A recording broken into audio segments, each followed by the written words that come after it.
Good morning class. कक्षा 10 गणित कालांश में आप सभी लोगों का स्वागत है। हमें उम्मीद है कि आप लोग अच्छे होंगे और स्वस्थ होंगे। आज हम लोग चलते हैं त्रिकोणमिति का एक अगला पार्ट लेते हैं, पूरक कोणों के त्रिकोणमिति अनुपात। तो इसमें देख रहे हैं पहला शब्द है पूरक कोण। पूरक कोण किसे कहते हैं? जब दो कोणों का योग 90 अंश होता है तो प्रत्येक कोण एक दूसरे का पूरक कोण कहलाता है। यहाँ चाहे लिख लें पूरक कोण। पूरक कोण किसे कहेंगे? जब दो कोणों का योग एक समकोण अर्थात 90 अंश होता है तो उसे हम कहेंगे प्रत्येक कोण एक दूसरे का पूरक कोण कहलाता है। चाहे लिख लें जब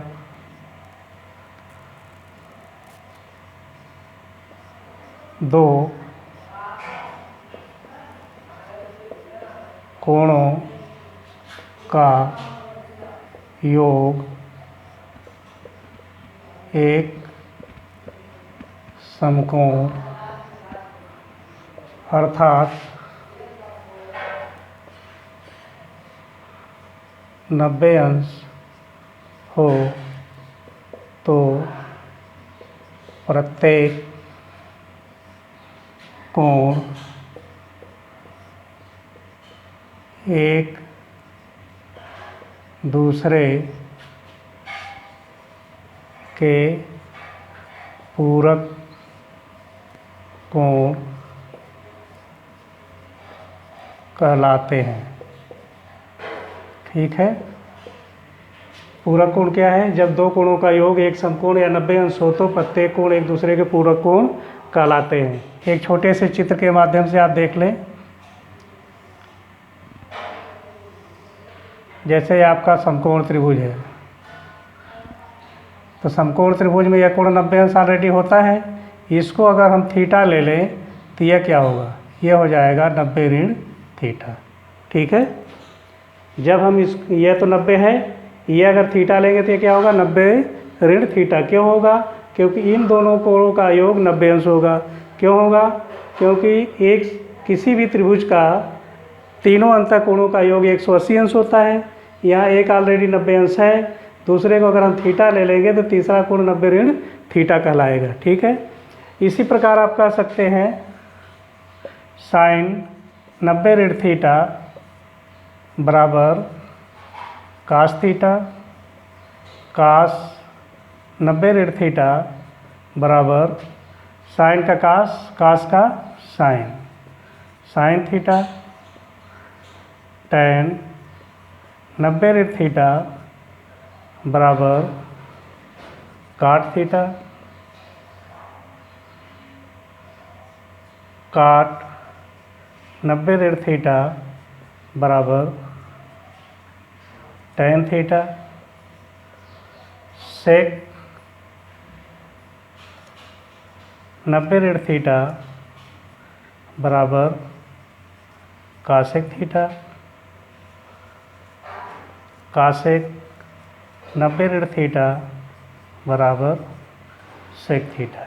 यानी जो आपका साइन कास टैन है उसी के एक दूसरे का अपोजिट कर लेंगे। अगर साइन है तो कास होगा, कास है तो साइन होगा, यानी एक दूसरे का उल्टा हो जाएगा। टैन का काट, सेक का कासेक, कासेक का सेक थीटा होगा। ठीक है। यह आपका पूरक कोणों के त्रिकोणमिति अनुपात है। इसको आप याद कर लेंगे। याद करने का बहुत कठिन नहीं है। साइन है तो कास होगा, कास है तो साइन होगा, टैन का काट, सेक का कासेक। ठीक है। इस तरह इसको याद करने का प्रयास करेंगे और इसके अनुसार यह जानेंगे कि यह समकोण त्रिभुज है तो इसके तीनों अंतों कोणों का योग 180 अंश होगा। इसका ऑलरेडी एक कोण 90 अंश है। अगर एक को थीटा लेंगे तो दूसरा 90 ऋण थीटा हो जाएगा। और इसी क्रम में आप यह देखेंगे, जैसे यह साइन क्या है, यह थीटा लेते हैं, यह इस एंगल को लेते हैं, यह साइन है आपका, साइन 90 ऋण थीटा। इस एंगल को लेंगे तो यह आपका क्या होगा? लंब होगा और यह कर्ण में कोई परिवर्तन नहीं होगा। तो आप कहेंगे साइन 90 ऋण थीटा बराबर लंब बटे कर्ण, यानी AB अपान AC। और कास थीटा बराबर क्या हो जाएगा? कास थीटा यह लेंगे तो यह लंब होगा और यह क्या होगा? आधार होगा। तो इसमें भी कहेंगे ए बी अपान ए सी। ठीक है, इस तरह किसी का भी निकालेंगे। अब साइन 90 ऋण थीटा, साइन 90 ऋण theta A B upon A C, cos theta A B upon A C एक ही है, यानी ये दोनों क्या हैं, बराबर हैं। यानी एक बार इस एंगल को लेंगे, इस एंगल को लेंगे तो एक दूसरे क्या होगा, अपोजिट होगा, और यही पूरक कोण है। तो आप ज़्यादा गहराई से न जा करके यह जानेंगे पूरक कोण किसे कहेंगे, दो कोणों का योग यदि एक समकोण या 90 अंश होता है तो वह प्रत्येक कोण एक दूसरे के पूरक कोण कहलाएंगे। और पूरक कोणों के त्रिकोणमितीय अनुपात यह है, इसको आप याद करने का प्रयास करेंगे। अब हम लोग पूरक कोणों के त्रिकोणमितीय अनुपात से संबंधित प्रश्नावली 8.3 का प्रश्न नंबर 1 लेते हैं। प्रश्न नंबर 1 में दिया गया निम्नलिखित का मान ज्ञात कीजिए, और वो निम्नलिखित है क्या, साइन 18 अंश बटे कास 72 अंश। सेकेंड पार्ट है tan 26 अंश बटे काट 64 अंश। तीसरा है कास 48 ऋण साइन 42 अंश।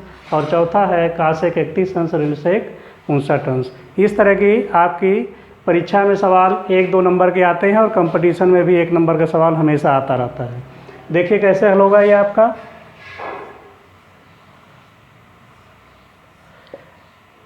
पहला खंड है साइन 18 अंश बटे कास 72 अंश। तो पहले आपको करना क्या है, यह देखना है कि क्या यह 90 अंश जो दोनों का जोड़ 90 अंश कोणों का है कि नहीं है। 18 अंश और 72 अंश जोड़ेंगे तो 90 अंश है, तो इसमें से किसी एक को 90 में से माइनस करके आप बदल सकते हैं, चाहे 18 अंश को या 72 अंश को। चलिए ऊपर वाले को ही बदल देते हैं। साइन 18 अंश को हम लिख सकते हैं 90 ऋण 72 अंश लिखा जा सकता है, बटे आपका यह है कास 72 अंश। ठीक है, अब इसमें देखेंगे साइन 90 ऋण थीटा, साइन 90 ऋण थीटा आप निकाल चुके हैं, बराबर होता है कास थीटा के। तो यहाँ आप सीधे लिखेंगे कास 72 अंश बटे, पहले से है कास 72 अंश, तो ये दोनों आपस में कटेंगे, इसका मान हो जाएगा 1। ठीक है, अगला खंड लेते हैं। दूसरा है tan 26 अंश बटे काट 64 अंश। ठीक है, तो इसको जब लिखेंगे तो इसमें देखिए 64 और 26 जुड़ करके 90 होता है, तो किसी एक को बदल दें। यह हो जाएगा आपका tan 90 ऋण 64 बटा काट 64 अंश। ये हो जाएगा आपका काट 64 अंश बटे काट 64 पहले से है, कट करके 1 हो जाएगा। ठीक है, जैसे साइन का होता है उसी तरह tan का भी होगा। tan 90 ऋण थीटा बराबर काट थीटा, ये आप जानते हैं, उसी आधार पर आपने इसको चेंज किया, कट करके 1 आ गया। ठीक है, प्रश्न नंबर 2 में दिया गया है दिखाइए कि, यानी आपको प्रूव करना है tan 48 अंश गुणे tan 23 अंश गुणे tan 42 अंश गुणे tan 67 अंश बराबर 1। और सेकंड पार्ट है कास 38 अंश गुणे कास 52 अंश माइनस साइन 38 अंश इंटू साइन 52 अंश बराबर 0। तो आप पहला खंड हम लोग लेते हैं।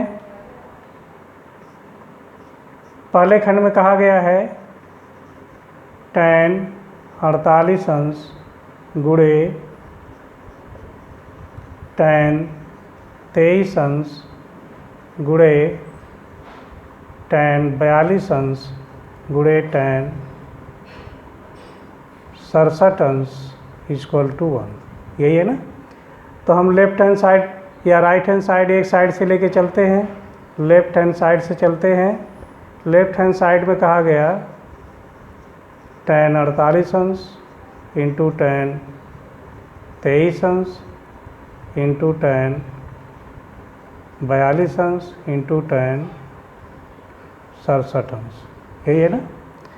अब इसमें हमें यह देखना है, यहाँ कहीं से कटने की उम्मीद नहीं दिख रही है, तो हम देखें कि क्या ये पूरा कोण के अंतर्गत आ रहा है, ये 48 है या 23 है, तो ये 90 नहीं होगा। पूरा कोण कब होगा, जब वह 90 अंश हो। तो हम देख रहे हैं कि 48 और ये 42 दोनों 90 है, और यहाँ 23 और 67 मिला करके 90 हो रहा है, यानी ये पूरा कोण का सवाल है। तो पूरा कोण में क्या करेंगे कि इन्हीं दो को हम चेंज कर दें, एक तो आपका यह है, इन दोनों में से एक चेंज करते हैं, और एक आपका यह है, इन दोनों में से एक चेंज करते हैं। तो tan 48 को हम लिख सकते हैं tan 90 ऋण, अब कितना घटा देंगे 48 को, 42 घटाने पर मिलेगा tan 90 ऋण 42 अंश गुणे 23 को अगर हम चेंज करना चाहें tan 23 को लिखेंगे 90 ऋण, इसमें से 67 घटाएंगे तो आपका 23 मिलेगा, गुणे आपका जो बचा हुआ है tan 42 गुणे tan 67। ठीक है, अब यहाँ लिखेंगे tan 90 ऋण 42, आप जानते हैं यह होगा काट 42 अंश गुणे tan 90 ऋण 67, ये भी होगा आपका काट 67 अंश गुणे tan 42 अंश इंटू tan 67 अंश। ठीक है, काट को हम लिख सकते हैं 1/tan, tan 42 अंश गुणे इसको भी लिख सकते हैं 1/tan 67 अंश गुणे tan 42 अंश गुणे tan 67 अंश। अब देखिए tan 42 अंश नीचे है, यहाँ ऊपर कट जाएगा, 67 tan 67 से tan 67 कटेगा, आपको मिलेगा एक, यही है आपका RHS। ठीक है, तो इस तरह की आपकी परीक्षा में सवाल आते हैं। आपको देखना क्या है कि क्या यह पूरक कोण से संबंधित है। अगर पूरक कोण से संबंधित है तो कहीं न कहीं इसको आप पूरक कोण में बदल करके चेंज करके आप इसको हल कर सकते हैं। सेकेंड पार्ट लेते हैं इसका।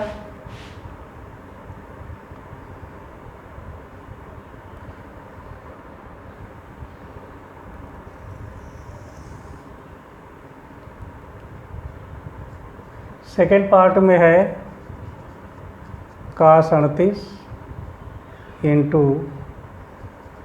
cos 52 अंश माइनस sin 38 इंटू sin 52 अंश।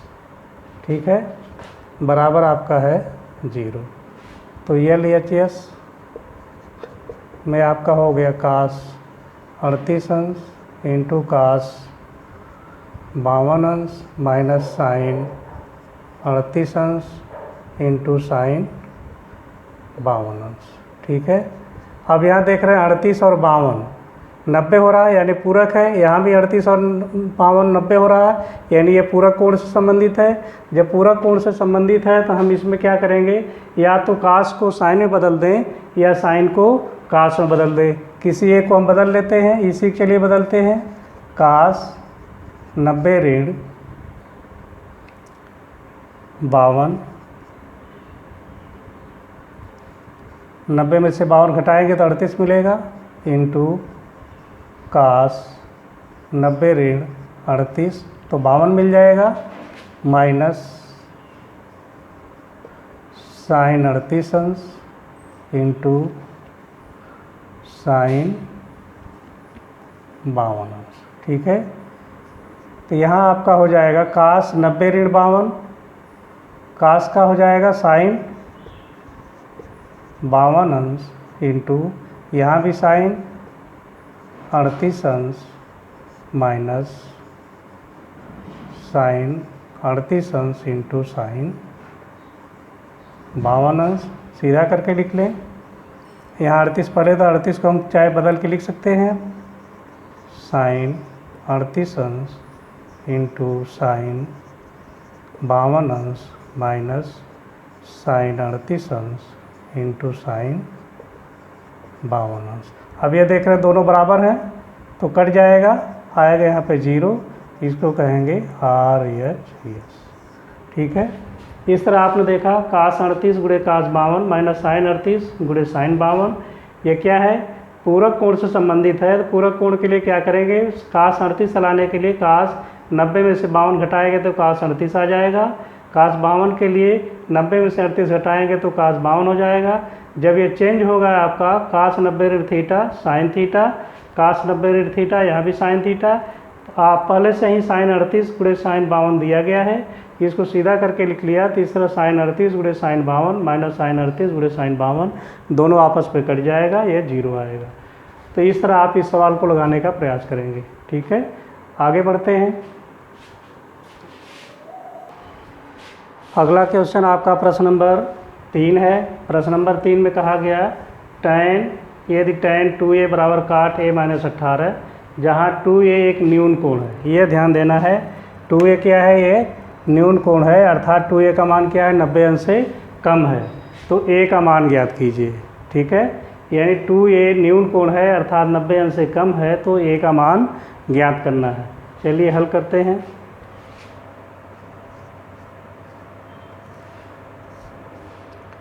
आपको दिया है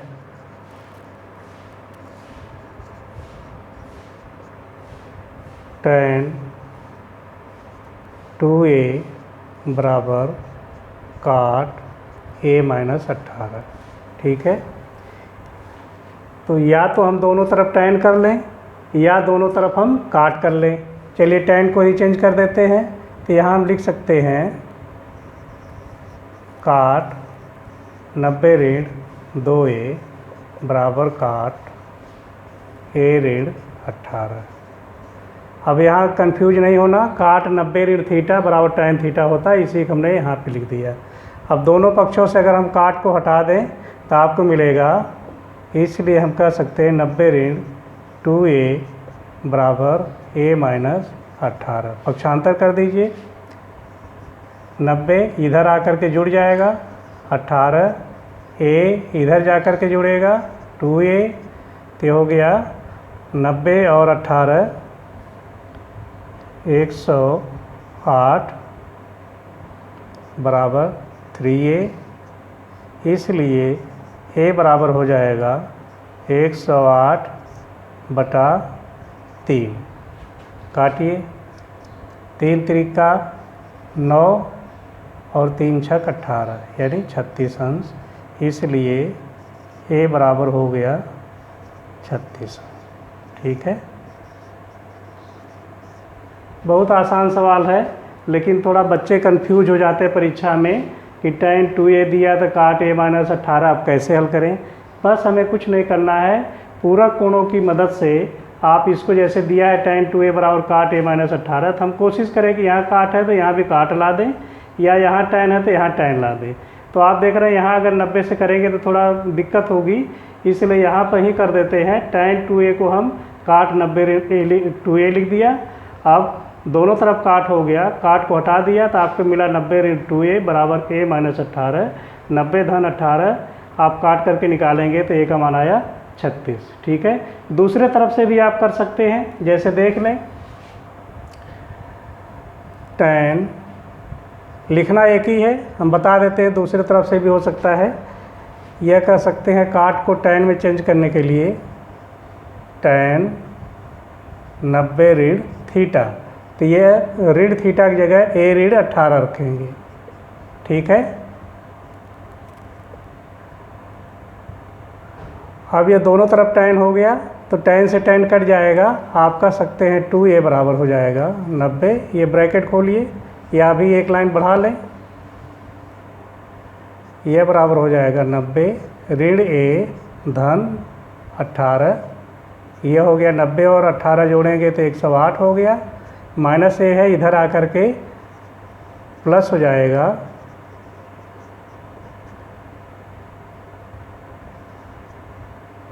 ठीक है, तो 2a ये हो गया 3a बराबर 108, a बराबर हो जाएगा 108 बटे 3 बराबर 3 त्रिका 9 3 छक 18 36 अंश, a बराबर हो गया 36 अंश। आप जिस तरह भी चाहें आप बदल करके सवाल को हल कर सकते हैं। ठीक है, तो आप जब भी इस तरह का सवाल आता है, आप जैसे यहाँ दिया है tan, यहाँ काट है, तो दोनों को सेम करने का प्रयास करें, चाहे tan को काट में बदल लें चाहे काट को tan में बदल लें। हमने दोनों तरीके बता दिए, जो आपको अच्छा लगे उससे आप याद करेंगे। Thank you.